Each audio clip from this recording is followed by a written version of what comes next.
जय हिंद साथियों, आज हमें क्या पढ़ना है? आज हमें पढ़नी है सदन की कार्यवाही। तो इसके बारे में एग्जैक्टली संविधान में तो नहीं लिखा है, लेकिन प्रक्रिया के नियम में लिखा है। कहीं पे परंपराओं से कुछ लिया गया है, दूसरे देशों से कभी कुछ ले लिया गया है। भारत की संसद ने खुद ही अपने आप से कुछ ऐसी चीज़ें बना ली हैं। तो इन सब की चर्चा हम आज के इस वीडियो में करेंगे। सदन की कार्यवाही में हम सबसे पहले बात करते हैं प्रश्नकाल की। अबे आप सोच रहे हो कि मैं क्या ही बताने लगी हूँ, ये तो ऐसा नहीं है, टेंशन नहीं लेना है। देखिए, सुबह से अपन स्कूल जाते थे ना बचपन में। फिर मेरा स्कूल था 11 बजे से, 1:30 बजे लंच हो जाता था और 2 बजे फिर से क्लासेस स्टार्ट हो जाती थी और 4 बजे तक चलता था। वैसे ही यहाँ पे जो लोग होते हैं जो संसद में, 11 बजे पहुँचते हैं और 1 बजे तक बैठ के और चक चक चक चक चक चक चक चक चक चक चक मतलब प्रश्न पूछता है, कोई उत्तर देता है, खींचा तानी पानी तोनिया, जो सब कुछ होता है। ठीक है। फिर 2 बजे से 5 PM के बीच में प्रस्ताव लाए जाते हैं अलग अलग तरीके के। तो वो हम देखेंगे प्रस्ताव अभी आगे ही। पहले बात कर लेते हैं कि 11 से 1 के बीच में क्या होता है। तो 11 से 1 के बीच में पहले आएगा प्रश्नकाल। प्रश्नकाल में क्या होगा? सदस्य सवाल पूछेंगे। किससे पूछेंगे? मंत्रियों से पूछेंगे। फिर से सवाल किससे पूछे जाएंगे? मंत्रियों से। कौन पूछेगा? सदस्य पूछेंगे। तो आप सोच रहे होंगे कैसे सवाल? आप नहीं पूछते थे जब स्कूल में जाते थे कि पहले आप जो बच्चे होंगे तो ट्यूशन से जाते थे ना, तो पहले होमवर्क देखा जाता था। होमवर्क देख के पूछा जाता था कि चलो सुनाओ 19 की टेबल, चलो सुनाओ संडे मंडे। ऐसा किया जाता था ना बचपन में कि जो पहले का काम है। तो वैसे ही यहाँ पे सुनाया जाएगा। क्या सुनाया जाएगा? तारांकित प्रश्न पूछते हैं। तारांकित प्रश्न मतलब सदस्य पूछ रहा है, ये व्यक्ति है, एक सदस्य है, और इस सूट बूट पहने हुए कौन है? ये भी एक नेताजी हैं, लेकिन इनसे सवाल पूछा जा रहा है। क्या सवाल पूछा जा रहा है? इन्होंने कहा कि हमारे यहाँ पे बाढ़ आ गई है, आप क्या कर रहे हैं? तो अगर मुँह से ही फिर से वो जवाब देंगे तो फिर ये फिर से सवाल करेंगे, फिर ये जवाब देंगे, फिर ये सवाल करेंगे, फिर ये जवाब देंगे, फिर ये सवाल करेंगे, फिर जवाब, फिर जवाब। ऐसा हो सकता है? हाँ, हो सकता है। फिर एक क्या है? आतांकित प्रश्न। ऐसे प्रश्न जो लिखित में पूछे जाएंगे। ये लिख के एक पर्ची में लेके आएंगे और दे देंगे कि देखो पीठासीन अधिकारी सर, और इनके जवाब देने हैं। तो ठीक है, ये ले जाएंगे। अब क्योंकि लिखित में दिए, तो जब हमें होमवर्क मिलता था, याद करो बचपन में जो हमें होमवर्क मिलता था लिखित में लिख के लेके आना है, तो उसमें क्या होता था? टाइम लगता था ना, या नेक्स्ट डे के लिए। वैसे ही तारांकित प्रश्न है। फिर अल्प सूचना वाले प्रश्न, ऐसे प्रश्न जो 10 दिन पहले सूचना दे के ही पूछे जा सकते हैं। अब यहाँ पे क्या बात आपको याद रखनी है कि जैसे कभी कभी टेस्ट होता था हर हफ्ते अपने ट्यूशन्स में या अपने स्कूल में, तो पहले से टीचर बताती थी ना, देखो इतने दिन की छुट्टी है, दिवाली के 5 दिन बाद ये टेस्ट लिया जाएगा, या चलो ये संडे है, मंडे को टेस्ट हो जाएगा, या चलो इतने दिन की छुट्टी है, चलो 15 तारीख को टेस्ट, चलो 21 तारीख को टेस्ट है। तो ऐसा कहा जाता था ना, तो वो एक तरीके से इसको मान लो। फिर निजी व्यक्ति द्वारा, अब ये तो मंत्री होते हैं, उनको कहते हैं सरकारी सदस्य या उनको कहते हैं मंत्री। अब जो निजी व्यक्ति हैं, जो मतलब उस पर्टिकुलर उस पर्टिकुलर विषय से रिलेटेड होंगे, तब जो सवाल पूछे जाते हैं वो निजी व्यक्ति से पूछे जाते हैं। तो ये 3 तरीके के हो गए। इनको 3 अलग अलग कलर की पुस्तिकाओं में रखा जाता है, लेकिन आज तक के ऐसा कुछ आया नहीं है। तो मैं आपको सिखाऊंगी इसको इसमें, इसको इसमें रखा जाता है, आप कंफ्यूज हो जाएंगे।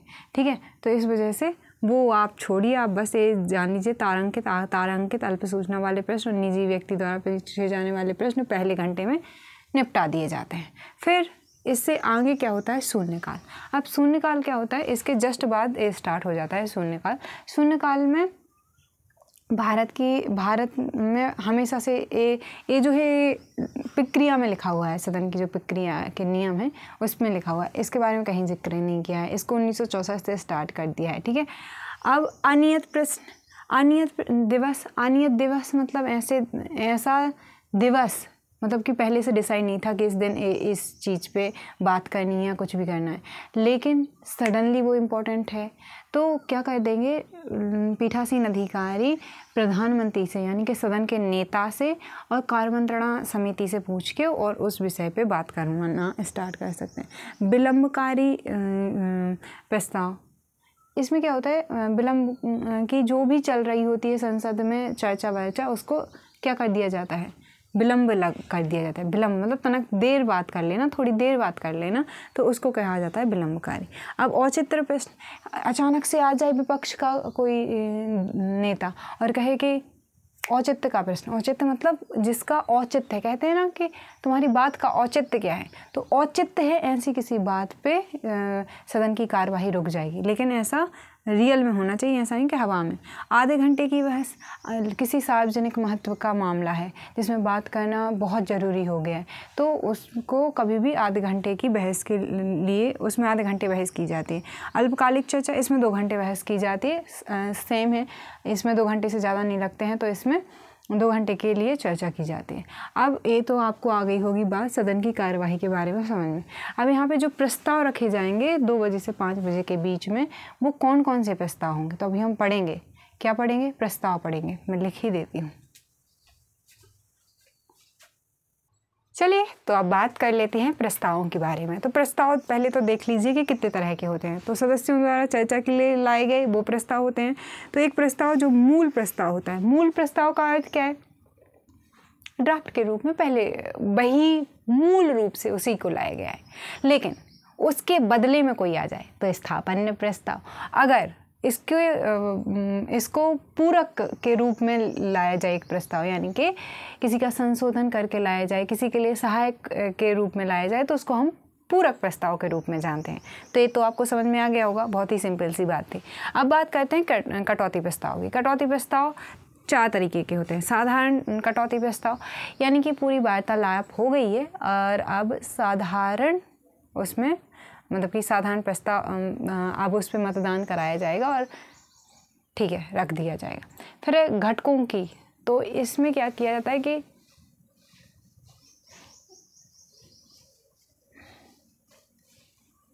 एक सेकेंड, मुझे ऐसे लगा जैसे कि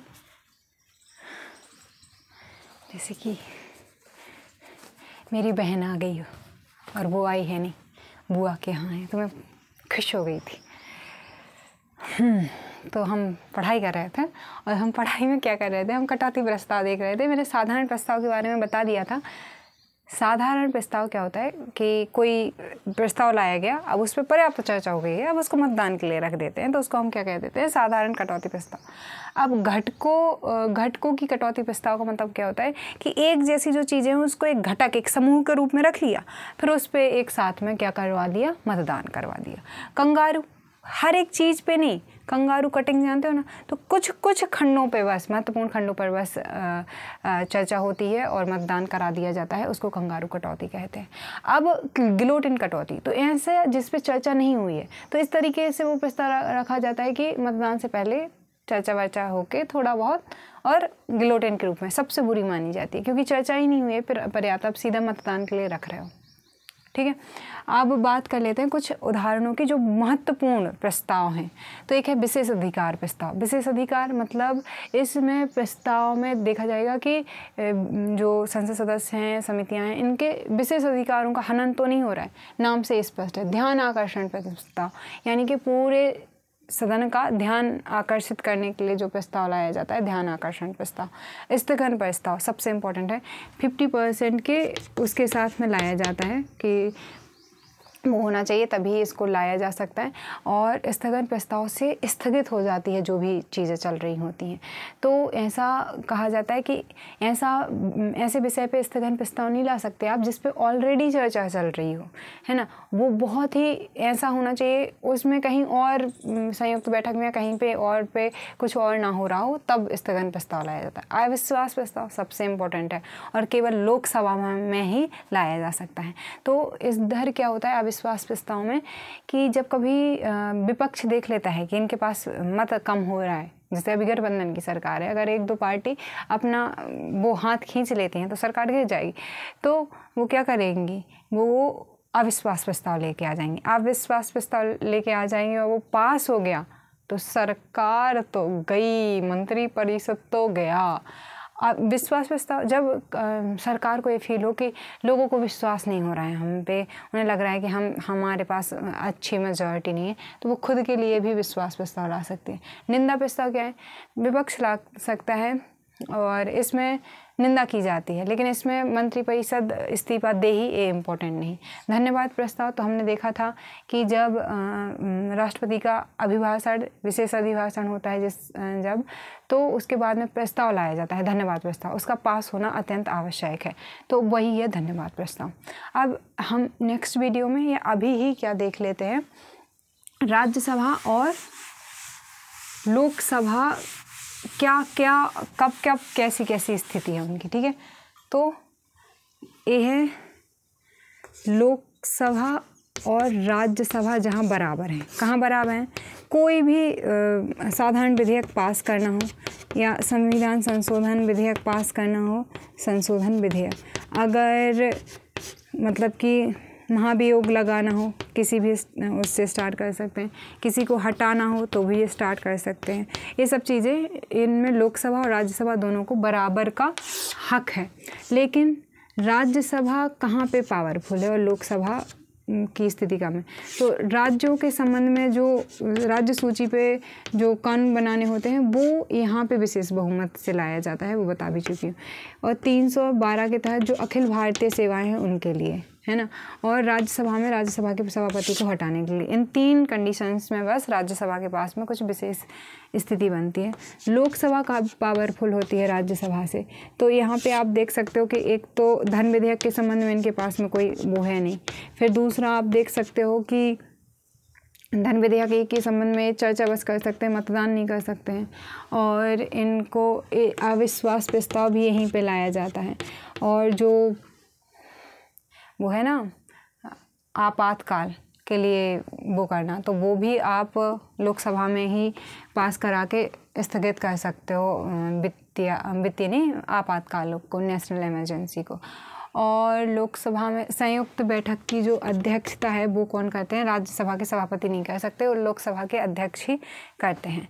तो ये सब स्थितियाँ हैं। अब आपके मन में आया होगा कि संसद बड़ी पावरफुल है लेकिन फिर भी संसद की चलती नहीं है, ऐसा क्यों है? तो संसदीय नियंत्रण, इतना सब कुछ करने के बावजूद भी संसदीय नियंत्रण अप्रभावित है। तो हमें 3 चीज़ें यहाँ पे देखनी है। संसद की बहुक्रियात्मक भूमिका, बहुक्रियात्मक भूमिका,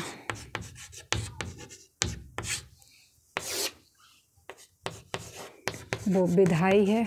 सबसे इम्पोर्टेंट तो यही है इनकी भूमिका कि ये देखो, संसद मतलब संघ सूची पे तो पूरी तरह कानून बना सकते हैं, फिर राज्य सूची के विषय पे भी कानून बना सकते हैं 5 परिस्थितियों में, जो विशेष परिस्थितियां हैं, और जो समवर्ती सूची है उस पर तो बना ही सकते हैं। अपशिष्ट शक्तियाँ जो हैं वो इनमें ही निहित हैं।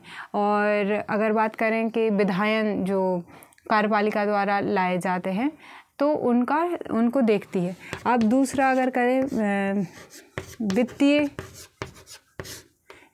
वित्तीय शक्तियों की बात, तो वित्तीय शक्तियों में अनुदान की मांग इनसे ही पूछ के रखी जाती है। और जो क्या कहते हैं, वित्त आयोग की जो रिपोर्ट है राष्ट्रपति इधर पे ही रखवाता है। की जो संचित निधि से पैसा निकालना है, विनियोग विधेयक के द्वारा ही निकाला जाएगा। मतलब कि क्या मैं बोल गई हूँ, ठीक है। अब बात करते हैं हम कार्यकारी की शक्तियों की। तो 2 तरीके से नियंत्रण करती है। बहुत सारी जो समितियां हैं वो नियंत्रण देखती हैं। कुछ ऐसी समितियां हैं जो देखती हैं कि कैसे इनको, मतलब कि कैसा क्या इनका कार्य चल रहा है। फिर जो इतने सारे प्रस्ताव और अविश्वास प्रस्ताव इनके माध्यम से हटा भी सकती हैं। तो इस तरीके से ये भी होते हैं। न्यायिक शक्तियों की बात करें तो न्यायिक शक्तियों में ये राष्ट्रपति पर महाभियोग लगा सकती हैं। इनको मतलब कि किसी को भी हटा सकते हैं, मतलब हाई कोर्ट, सुप्रीम कोर्ट के जज को, और भी बहुत सारे लोगों को। तो ये सब इनके पास में ऐसी बहुक्रियात्मक भूमिका है इनकी, अलग अलग तरीके की शक्तियाँ इनको दी गई हैं। लेकिन इन सभी शक्तियों के बाद ये अप्रभावित क्यों है? क्योंकि ये जो भी शक्तियाँ दी गई हैं वो सैद्धांतिक हैं। दूसरा, भारत एक बहुत विशाल देश है, उसके लिए और इनके पास में जो विशेषज्ञता होती है वो बहुत ही सामान्य होती है, और जो प्रकृति है वो बहुत काफ़ी तकनीकी है।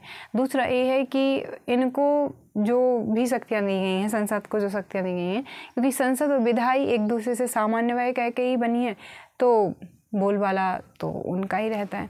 तो ये हो गया। अब बात करते हैं कि हमने ये संसदीय व्यवस्था ली है जहाँ से, क्या हमने पूरी तरह वहाँ से ही ली है, क्या उसमें कोई चेंज नहीं किया है? चलिए देख लेते हैं। तो संसदीय व्यवस्था हमने कहाँ से ली है? ब्रिटेन से ली है। कहाँ से ली है? ब्रिटेन से ली है। अब ब्रिटेन में संसद, जो ब्रिटेन की संसद है वो संप्रभु है। एक डायसी नाम के वो हैं